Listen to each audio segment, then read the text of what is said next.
Senhor esteja convosco. Proclamação do Evangelho de Jesus Cristo, segundo Lucas. Naquele tempo, Jesus contou esta parábola para alguns que confiavam na sua própria justiça e desprezavam os outros. Dizia Jesus: 2 homens subiram ao templo para rezar. Um era fariseu, o outro cobrador de impostos.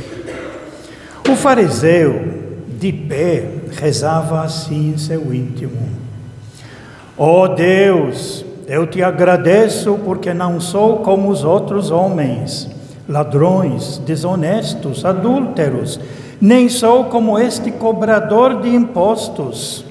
Eu jejuo 2 vezes por semana e dou o dízimo de toda a minha renda. O cobrador de impostos, porém, ficou à distância e nem se atrevia a levantar os olhos para o céu, mas batia no peito, dizendo: meu Deus, tem piedade de mim, porque sou pecador. E eu vos digo, continuou Jesus, este último voltou para casa justificado, o outro não. Pois quem se eleva será humilhado, e quem se humilha será elevado. Palavra da salvação. Glória a vós, Senhor.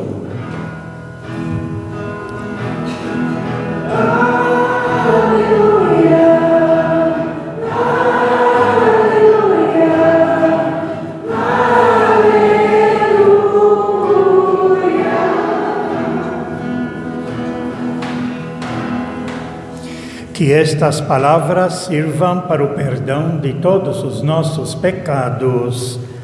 Amém. Podemos ficar sentados.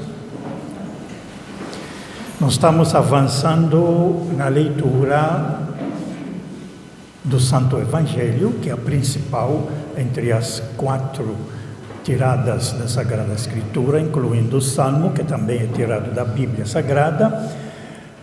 Na leitura do Evangelho de Lucas, na semana passada, ela nos apresentou a oração da viúva que foi injustiçada e que, como diz aqui, Jesus contou aos discípulos uma parábola para mostrar-lhes a necessidade de rezar sempre e nunca desistir de lutar pela justiça, o que a viúva fez. Pedir a Deus força e todo dia está lá, na porta do juiz, para lhe fazer justiça, dar aquilo que é direito dela, e conseguiu. Perseverante, persistente, conseguiu. O Evangelho hoje, continuidade desse parágrafo aqui, da viúva, agora ele nos apresenta outras maneiras de rezar. 2 tipos de oração que ele nos apresenta, que é a oração daquele que é orgulhoso, chamado fariseu, e a oração de um pecador. Mas antes de aprofundar essa leitura do Evangelho, eu queria fazer referência um pouquinho à justiça de Deus. Em que consiste a justiça de Deus, que é diferente da nossa justiça? Isso aparece na nossa primeira leitura, que a igreja caçou lá num texto do Antigo Testamento, no livro do Eclesiástico, para nos ajudar a entender como é a justiça de Deus, que no Evangelho perdoa o humilde que reconheceu o seu estado, e o outro que se achava justo não recebeu o perdão porque está tudo perfeito para ele, não precisa de perdão. A nossa primeira leitura, portanto, tirada do livro do Eclesiástico, diz assim: o Senhor, Deus, portanto, é um juiz que não faz discriminação de pessoas. Mas veja bem, o julgamento de Deus e a opção que Deus faz, praticando a sua justiça, é diferente do que nós pensamos que seja a justiça. Para nós pensamos assim: a mãe, por exemplo, tem 4, 5, 6 filhos. Para ela tratar com justiça todos os filhos, ela dá um prato de comida igual para os 6. O mais jovem, quando come aquele prato, mãe, tenho mais fome. A outra pequena, a criança pequena, não diz isso, porque aquilo lá foi suficiente para ela. Mas a mãe diz: não, eu fui justo, eu dei igual para eles todos. Pois é, essa é a justiça nossa. Isso como nós dividimos, mas Deus não divide as coisas assim. A justiça de Deus não é assim. A justiça de Deus vai ser narrada depois, de uma maneira mais clara, no livro dos Atos dos Apóstolos, que nós aprofundamos depois da Páscoa esse ano, quando tem um texto lá que ele diz assim: aqueles que tinham os bens depositavam aos pés dos apóstolos os bens que têm, e aí os apóstolos dividiam tudo, distribuindo para cada um de acordo com a sua necessidade. Portanto, não davam um prato igual para todo mundo, mas para a criança eles davam um prato, para o outro mais velho dava mais, e para o pai enchia mais porque ele precisa de mais força. Essa é a justiça. Cada um receber de acordo com a sua necessidade. Isso que a mãe faz em casa na comida. Criança pequena, ela coloca pouco. O rapaz que já é grande agora, tudo, que ele está desenvolvendo muito, ele come muito. Não é assim? É só ver um pouco como a mãe distribui. A mãe está sendo justa, dando para cada filho e filha de acordo com a sua necessidade. Portanto, os pratos são diferentes, mas ela está sendo justa. Essa é a justiça de Deus.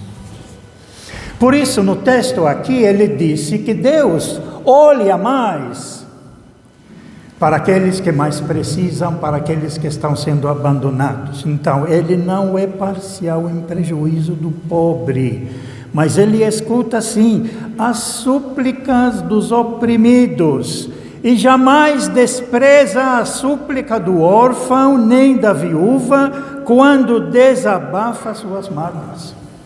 O pobre que desabafa suas mágoas, que precisa de Deus. E aí continua: quem serve a Deus como ele o quer, como Deus quer dizer, quem faz a vontade de Deus, será bem acolhido, e suas súplicas subirão até as nuvens, porque na mentalidade deles, Deus está nos céus lá em cima, então acima das nuvens. Então, a oração do pobre, ele sobe até as nuvens e ultrapassa. A prece do humilde atravessa as nuvens, enquanto não chegar, não terá repouso, chegará até Deus. E ele não descansa enquanto Deus não ser ouvido. E não descansará até que o Altíssimo intervenha e faça justiça aos justos e execute, então, o julgamento. Quer dizer, atende à necessidade dos pobres, dos marginalizados. Eu quero fazer uma pequena referência aqui, um pouco a um documento que o Papa fez agora recentemente, chamado Exortação Apostólica. Apostólica quer dizer que vem do Papa, né? Chamada Dilexite, que é traduzida na nossa língua Eu Te Amei. E o Papa vai desenvolver essa exortação sobre o amor de Deus, de Jesus, que nos mostrou concretamente para com os pobres.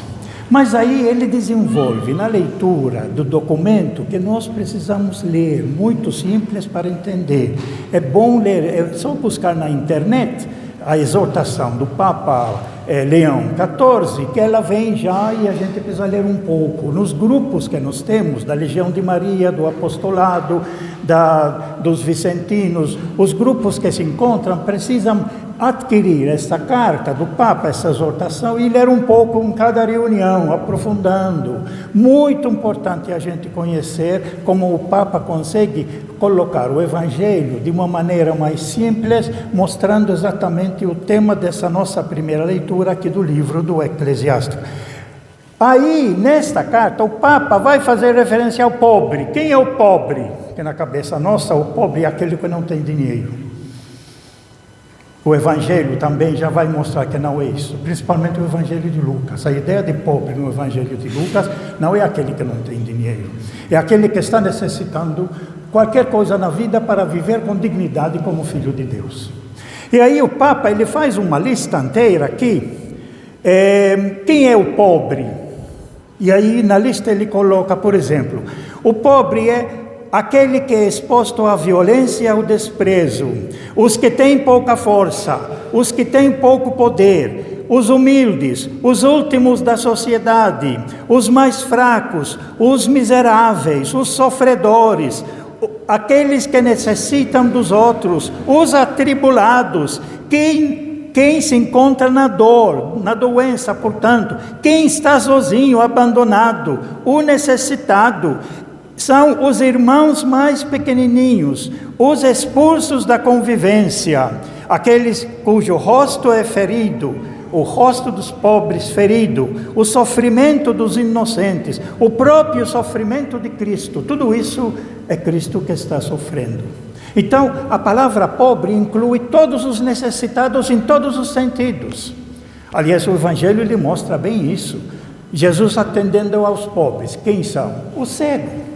Está pobre, porque não está enxergando, está faltando alguma coisa. O coxo está pobre, está faltando andar. E Jesus faz andar, Jesus cura. O leproso, afastado da comunidade, não pode conviver, porque naquele tempo a lepra era contagiosa, então tem que ficar longe. Jesus toca nele, cura. É o pobre, recuperou a vida dele. A pecadora, pobre, errou, precisa da misericórdia. Esse é o pobre no Evangelho de Lucas. Esse é o pobre que ele vai tratar na carta. Fazem pesquisa, quantas vezes ele menciona órfão, viúva, os abandonados, os marginalizados, nesta carta que o Papa, na exortação que o Papa escreveu. Portanto, Deus quer atender às necessidades dos pobres, do doente, do pecador, do desviado, dos que está sendo abandonado, dos que nasceu com defeito, dos que não conseguem se desenvolver, nos que não conseguem acompanhar a turma na escola, são pobres, que precisam de ajuda. E o rosto de Jesus, de Deus, é voltado exatamente para esses necessitados, para poder atendê-los na sua necessidade, de várias maneiras. Essa é a concepção do pobre que o Papa vai colocar nessa exortação apostólica sobre o amor para com os pobres. Leia, muito simples. Procura-me-la na internet que vocês encontram. Portanto, a ideia que tem na primeira leitura, aquele que pede a Deus por uma necessidade, ele atinge, alcança. Deus está aí pronto para ajudar, porque Deus é um Pai misericordioso. E que na realidade, como a mãe faz em casa, entre os filhos tem um mais frágil, a atenção da mãe está voltada mais para esse filho mais frágil do que aos outros filhos que já pulam, já dançam, já saem correndo, tudo, enquanto o outro, coitado, ele precisa sempre de apoio. O olhar da mãe sempre voltado àquele que precisa mais, em todos os sentidos. Esse é Deus, essa é a justiça de Deus. Tratando todos por igual, a partir da necessidade de cada um. Essa é a justiça de Deus. E aí, essa leitura do Eclesiástico, ela foi escolhida por causa desse santo evangelho que nós temos hoje, onde nós temos dois tipos de gente. Ele endereça essa leitura, diz assim: naquele tempo Jesus contou esta parábola. Aí quem é a audiência agora? Quem é que está ouvindo Jesus? Para alguns que confiavam na sua própria justiça. Portanto, tem a justiça nossa, que elaboramos, fazer uma lista. Eu vou fazer isso para agradar a Deus, eu vou levantar cedo, eu vou rezar, antes do almoço eu faço oração, depois eu fico ajoelhado, depois eu acordo 4 horas da manhã para rezar com os outros, depois... Isso é a nossa justiça. São Paulo, na carta aos Romanos, que eu estou estudando com um grupo pequeno, acho que tem algumas pessoas aqui que estão participando, na terça-feira às 15 horas, ele vai falar que essas coisas, na realidade, ele chama as obras da lei. Leis e normas que nós elaboramos pensando que assim nós estaremos agradando mais a Deus. O fariseu é esse tipo de homem que ele colocou uma lista, que caçou lá na sua Sagrada Escritura, que para nós é o Antigo Testamento, normas e leis que ele se prontifica a cumprir perfeitamente, porque está na lei. E aí a oração dele vai consistir no quê? E aí a história que Jesus diz: 2 homens subiram ao templo para rezar. Um era fariseu. Fariseu era uma organização na época de Jesus que existe até hoje. Surgiu uns 200 anos antes de Cristo, porque 200 anos antes de Cristo, devido à invasão dos gregos e das leis gregas na dominação, principalmente de um rei chamado Antíoco Epífanes IV, que tentou aniquilar toda a cultura, toda a tradição e todas as leis dos judeus, impondo a lei deles, dos gregos, e as normas e os deuses deles. Aí surgiu um grupo para tentar estudar as leis, principalmente os primeiros livros, 5 livros da Bíblia, o Pentateuco, chamamos para nós, era a lei, chamada tecnicamente a Torá, buscar o que está escrito lá para tentar obedecer a lei. E eles foram se exagerando tantos que até as pequenas coisas minuciosas obedeciam. E se tornaram tipo um modelo para o resto da sociedade. E no tempo de Jesus exageravam demais, porque não só eles obedeciam essas leis, se tornando modelo dos outros. O Papa chama essa palavra autorreferencial.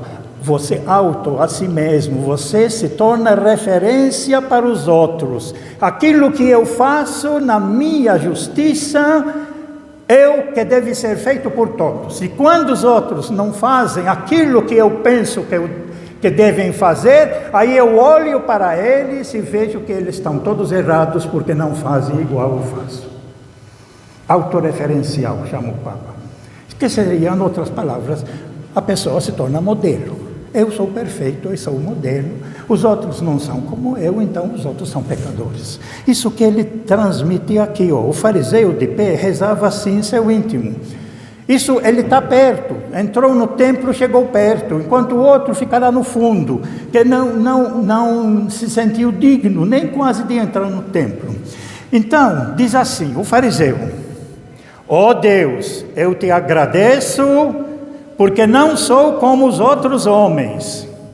Como são os outros homens? Na cabeça dele, os outros homens, eu não roubo nada. Os outros homens são ladrões.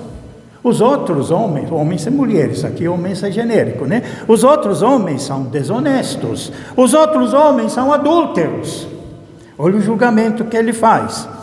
E também não sou como este cobrador de impostos que ficou lá no fundo, que não ousou entrar no templo.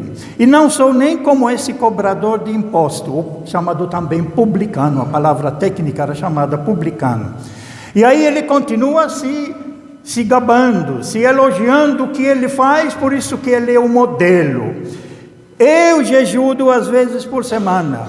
Eu dou o dízimo de toda a minha renda.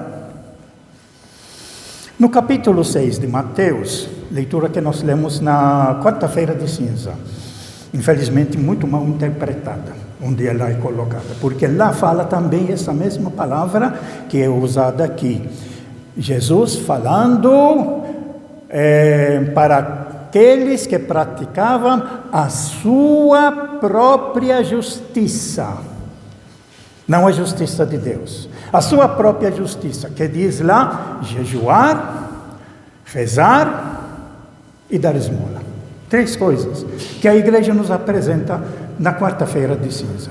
Mas Jesus lá, ele está dizendo simplesmente isso: olha, se você quer rezar, reza. Eu não proíbo, reza. Quer dar esmola? Dá esmola, não tem problema. Quer jejuar? Jejua. Mas não é porque faz isso você se gaba de ser melhor que os outros. O meu projeto não é esse. O meu projeto é o Pai Nosso. É o pão na mesa de todos. Todos somos filhos, todos trabalhamos pelo reino de Deus, todos vivemos como irmãos, partilhando o que existe, porque Deus é Pai de todos. Esse é o meu projeto. Agora, você quer ter sua devoção? Não tem problema, faça a sua devoção. Mas não porque faz a sua devoção é que você se sente superior aos outros, e principalmente indicando o dedo, você é pecador, você faz isso, você faz aquilo. Imagina, por acaso você usou o sapato do outro, calçou o sapato para sentir os problemas que o outro está vivendo, e porque ele faz uma coisa ou outra coisa, você sabe da vida, do que ele passou na vida, do que ele enfrentou e as dificuldades, você sabe? Não, logo chega, não, ele é assim, ele é pecador. É a atitude do fariseu. Orgulhoso, se satisfaz, perfeito, não precisa de Deus. Até cobra de Deus a recompensa. Cobra de Deus o mérito, porque eu faço isso, Deus tem que me salvar. Jesus vai dizer, não se salva mesmo desse jeito. A salvação é gratuita. Não porque você fez trabalhos religiosos, ritos. Não. Deus dá de graça. Como vai aparecer no outro, o cobrador de impostos. Lá no fundo, que ficou à distância, dizia, e que nem se atrevia a levantar os olhos para o céu, nem coragem tinha de olhar para Deus. Batia no peito dizendo, meu Deus, tem piedade de mim, que eu sou um pecador. Não é que eu fiz o pecado, eu sou. Eu erro sempre, eu abuso sempre, eu sei que estou errado. Não sabemos, talvez, se esse fariseu não sabe que esse cobrador de imposto, por causa da necessidade de alimentar a sua família, ele foi obrigado a ser cobrador de imposto, recolhendo dinheiro para o inimigo romano, para mandar dinheiro para fora, para poder sobreviver ele e sua família, como eram muitos cobradores de impostos. Obrigados para sobreviver, fazer aquilo que eles não concordavam, mas eu preciso alimentar a família e eu me submeto a essa humilhação até de ser chamado pecador, traidor da pátria. Mas isso porque eu amo a família, eu quero trazer comida para meus filhos que necessitam. E ele reconhece o seu estado, reconhece que meu estado é esse, sou pecador, eu vivo no erro, tem piedade de mim. Resposta de Jesus. Esse último voltou para casa justificado. Justificado significa salvo, perdoado, porque reconheceu e recebeu a graça de Deus. O outro não precisa de perdão, ele faz tudo certinho, de acordo com a sua justiça própria, ele faz tudo certinho, ele cumpre tudo, tintim por tintim, não falha. Ele é um modelo para si e para os outros. Por isso que os outros que não fazem igual a ele, todos são errados, pecadores. E indica o dedo. E Jesus disse, esse primeiro se satisfaz. Ele não reconheceu que errou. Então não tem perdão. Então não tem salvação. Ele não precisa. Ele está cheio de si mesmo. É o perfeito orgulhoso, que nunca erra. Enquanto, no outro lado, o ser humano que reconhece a sua fragilidade, a sua fraqueza, eu sou assim, infelizmente. E eu preciso da sua graça. E Deus dá graça. E Deus perdoa. Essa é aquela parte da oração de Maria, que está no próprio Evangelho de Lucas. Deus derruba dos seus tronos os poderosos, os orgulhosos, e manda embora os ricos de mãos vazias, e Ele eleva os humildes. Que é a conclusão do nosso Evangelho. Pois quem se eleva será humilhado. E quem se humilha, ser humilde, não é diminuir o seu valor, mas reconhecer o seu estado. A humildade não é você se diminuir. A humildade é igual à verdade. A humildade e a verdade têm o mesmo sentido. O pecador aqui, o cobrador de imposto, reconhece que ele é assim. Eu sou assim. Eu erro. Eu estou fazendo coisa errada. Não sabemos por quê. Eu já expliquei que pode ser por necessidade. Eu estou fazendo isso por necessidade da família. Mas eu sou assim. E eu peço que Deus tenha compreensão de mim. Tenha pena de mim. Me perdoe.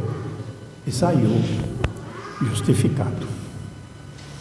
Essa leitura do Evangelho, ela nos questiona muito na nossa vida, porque nós temos, e está crescendo muito, gente das comunidades, das igrejas todas, querendo aparecer, rezando, louvando, estabelecendo normas, que tem que fazer isso, tem que fazer aquilo, e achando que você é o mais importante de todos.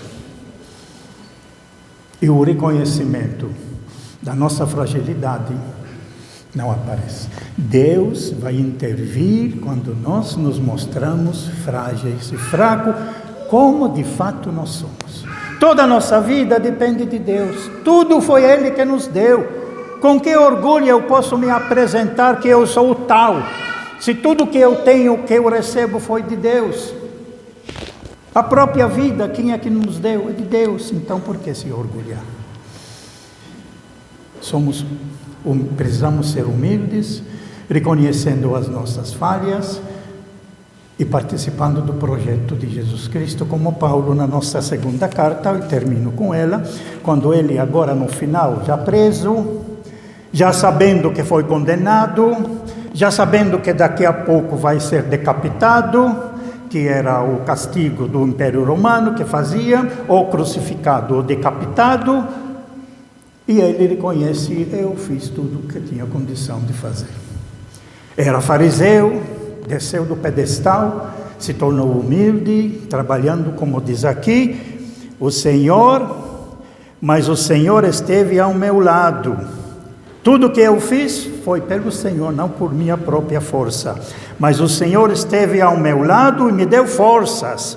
Ele fez com que a mensagem fosse anunciada por mim integralmente, a mensagem de Jesus, que é o Evangelho de Paulo, que nós somos dependendo totalmente de Deus, e Ele nos salva não porque nós merecemos, mas porque Ele é generoso, Ele é misericordioso, porque nós somos seus filhos, é que Ele nos salva. Esse é o Evangelho de Paulo, que aparece muito claro na carta aos Romanos e na carta aos Gálatas. E eu fui libertado da boca do leão. O Senhor me libertará de todo mal. Tudo Deus que faz. E o que eu faço? Com a graça de Deus. O Senhor me libertará de todo mal e me salvará para o seu reino celeste. Então, portanto, a Ele a glória pelos séculos dos séculos. Diferente do fariseu. A glória para mim. Eu fiz isso. Eu faço aquilo. Os outros são todos errados. Eu sou referência. Eu sou modelo. não tem perdão, não é humilde, não reconhece seus erros, enquanto somos todos cheios de erros e desvios e pecados, mas a graça de Deus, que é nosso Pai, somos seus filhos, ela nos salva, na medida que nós nos reconhecemos realmente pecadores, humildes, e Ele nos dá graça para dar passos pequenos para vencer e construir o seu reino. Louvado seja nosso Senhor Jesus Cristo. Creio